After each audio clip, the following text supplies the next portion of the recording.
BJP सांसद और बॉलीवुड अभिनेत्री कंगना रनौत ने एक ट्वीट किया जिसे बीजेपी ने उसे ट्वीट डिलीट करने के निर्देश दिए। और इस जो ट्वीट डिलीट करने के बीजेपी ने निर्देश दिए, कंगना ने उसे भी बताया कि जेपी नड्डा का फ़ोन आया और ये ट्वीट डिलीट करने के उन्होंने निर्देश दिए। हमने वो ट्वीट डिलीट कर दिए हैं, लेकिन सवाल है कि आखिर वो ट्वीट में, उस ट्वीट में क्या था। आप सोचिए कि colonel Qureshi, lieutenant colonel Qureshi को लेके जो बीजेपी के मंत्री, एमपी के मंत्री विजय शाह हैं, जो उन्होंने बयान दिया, उस पे एक्शन बीजेपी की तरफ से भी कोई एक्शन नहीं है। लेकिन सोचिए कि कंगना के एक ट्वीट से कितनी बीजेपी सक्रिय है। अब उस ट्वीट में कितनी बड़ी बात हो गई कि इतनी बड़ी बात जो कि कुरैशी की बात छोटी पड़ गई। कुरैशी को जिन्होंने कहा था कि आतंकियों की बहन है, वो बात छोटी पड़ गई है कंगना ने जो इतनी बड़ी बात कर दी है। पहले देख लेते हैं कि कंगना ने आखिर कहा क्या है। कंगना ने जो पहला ट्वीट किया, जिसको अब डिलीट कर दिया है, अमेरिकी राष्ट्रपति डोनाल्ड ट्रंप अमेरिकी राष्ट्रपति होंगे, लेकिन दुनिया के सबसे प्रिय नेता प्रधानमंत्री मोदी हैं। आगे लिखे हैं कि ट्रंप का ये दूसरा कार्यकाल है, लेकिन प्रधानमंत्री मोदी का ये तीसरा कार्यकाल है। आगे उन्होंने लिखा है कि बेशक से ट्रंप अल्फा मेल हैं, लेकिन हमारे पीएम सब अल्फा मेल के बाप हैं। आप क्या सोचते हैं? उन्होंने जनता पे डाल दिया। उसके बाद से उनके पास तुरंत कॉल चला गया। अब ये समझ में नहीं आ रहा कि बीजेपी को इस ट्वीट में क्या दिखा कि इसे ट्वीट डिलीट कराना पड़ा, क्योंकि बीजेपी भी तो इसी लाइन पे चलती है। उनके प्रवक्ता पीएम मोदी को दुनिया भर के नेताओं को वैश्विक नेता, दुनिया भर के नेताओं का सबसे बड़ा बाप बताते हैं, दुनिया भर के सबसे बड़े नेता बताते हैं। इन्होंने भी तो यही कहा है, इन्होंने तो कुछ गलत नहीं कहा है। इन्होंने यही कहा है कि ट्रंप भाई दूसरी बार हैं, ये तीसरी बार हैं।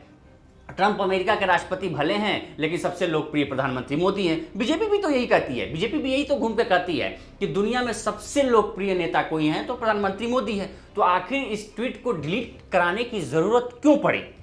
आप सोचिए कि इस ट्वीट को कर्नल कुरैशी हैं, उनसे बड़ा ट्वीट था ये। क्या वो मुद्दा बड़ा नहीं था जहां एक मंत्री को बीजेपी नहीं हटा पाई?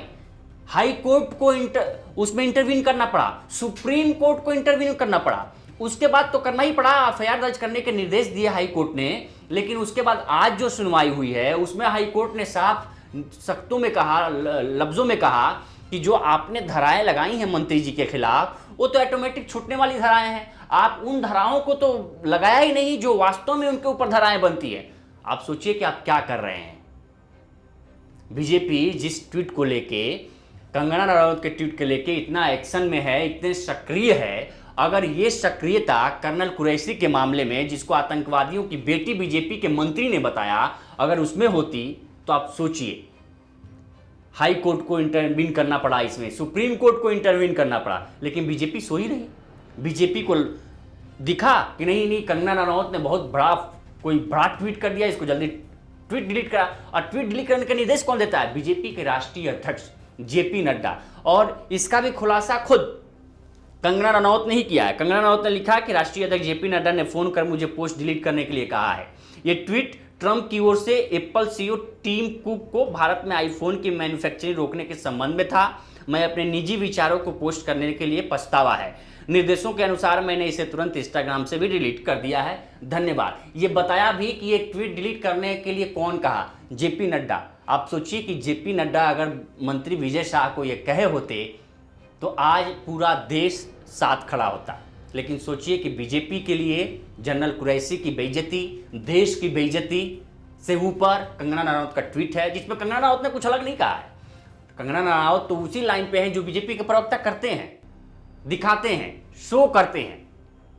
लेकिन ये बहुत दुर्भाग्यपूर्ण है कि आप कंगना रनौत के ट्वीट को आप तुरंत एक्टिव मोड में एक्शन लेते हैं, और जनरल कुरैशी की बेइज्जती, देश की बेइज्जती, जिस बेटी ने पूरे देश को बताया कि हालात से अवगत कराया, हर पल हर अपडेट कराया, उसको लेके आपका मंत्री कह रहा है कि आतंकवादियों की बहन है।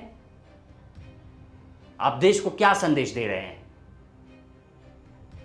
देश को किस दिशा में लेके जा रहे हैं? ये देश की जनता भी पूछना चाह रही है, और ये पूछ रही है, क्योंकि ट्रंप के पास कौन जा रहा था? ट्रंप तो हर बार आपकी बेइज्जती किए हैं। जब आपके लोगों को हथकड़ियां पहना के भेजा गया देश में, तब भी बेइज्जती हुई देश की। फिर भी आपके नेता तब तो ये नहीं बोले जेपी नड्डा कि आखिर क्यों हथकड़ियों को आपने जस्टिफाई किया। आपके विदेश मंत्री लोकसभा में जस्टिफाई किए कि भाई अपराधियों को अपराधियों जैसा सलूक होना चाहिए। आप अपने देश के नागरिकों को जस्टिफाई कर रहे हैं। तो ये है, ट्रंप ने उस वक्त भी बेइज्जती किया जब प्रधानमंत्री मोदी जब ट्रंप के साथ बातचीत कर रहे हैं, जब डील फाइनल हुई तो ट्रंप ने पहले ही जो प्रपत्र जारी होता है दोनों देशों का, उससे पहले ही ट्रंप ने कहा कि भारत मान गया है हमारे साथ डील करने के लिए, हम उसको हथियार बेचेंगे। लेकिन जब भारत सरकार से पूछा गया, जब डील का वो आया, तो उसमें कहा कि नहीं, ऊर्जा क्षेत्र में हमारे पास हुआ है डील, जैसा कोई डील ही नहीं हुआ। उसके बाद ट्रंप ने कहा कि हमारे साथ भारत कोशिश कर रहा है, भारत ने हमें पेशकश किया है कि हम फ्री व्यापार करें। फिर भारत सरकार कही कि नहीं, ऐसी कोई डील ही नहीं हुई। भारत पाक युद्ध के जो भारत पाक का टेंशन बना हुआ था, उसमें उन्होंने कहा कि हमने मध्यस्थता कराई। फिर बाद में जवाब आता है कि नहीं भाई, अब किसी तीसरे लोगों की मध्यस्थता थी नहीं, ये तो डीजीएमओ से डीजीएमओ की बात हुई थी। फिर उन्होंने उसी दिन, जिस दिन प्रधानमंत्री मोदी का संबोधन था देश के नाम ऑपरेशन सिंदूर के बाद, उसके जस्ट पहले ही ट्रंप ने कहा कि हमने व्यापार की धमकी दी दोनों देशों को कि अगर तुम लोग सीज फायर पर राजी नहीं हुए तो हम तुम्हारे साथ व्यापार नहीं करेंगे। उसके बाद उन्होंने यहां तक कह दिया कि जम्मू कश्मीर के मामले को भी हम सुलझाएंगे, जबकि साफ है कि शिमला समझौते के बाद यह कहा गया है कि जम्मू कश्मीर का मामला दो देशों का आंतरिक मामला है और दोनों देश बैठ के सुलझाएंगे। इसमें तीसरा व्यक्ति कहां से आ गया, ट्रंप कहां से आ गए? तो लगातार बेइज्जती आपको कर रहे हैं, फिर भी आप पीछे सपोर्ट में हैं। क्या मजबूरी है देश की, कुछ समझ में नहीं आ रहा देश। और लोग जानना चाहते हैं कि आखिर ट्रंप को लेके भारत की क्या मजबूरी है, आखिर कौन सी गर्दन ट्रंप के पेंच में फंस गई है जिसको निकालने के लिए हर एक चीज से समझौता किया जा रहा। आपकी बेटी colonel Qureshi, lieutenant colonel Qureshi को लेके जिस व्यक्ति ने, जिसको न्यायपालिका ने सबसे घटिया और निम्नतम स्तर का स्टेटमेंट बताया, आप उसको डिफेंड करने में लगे हैं। आपका मंत्री इस्तीफा नहीं दे रहा, आप उसे इस्तीफा नहीं ले पा रहे हैं, आप उसको पार्टी से बर्खास्त नहीं कर पा रहे हैं। तो ये बहुत दुर्भाग्यपूर्ण है और आप देश को किस दिशा में लेके जाना चाह रहे हैं, ये सोच से परे है। आपकी क्या राय है, हमें कमेंट कर सेक्शन में जरूर बताएं। बाकी देश दुनिया की तमाम खबरों के लिए बने रहें लोकमत हिंदी के साथ। नमस्कार।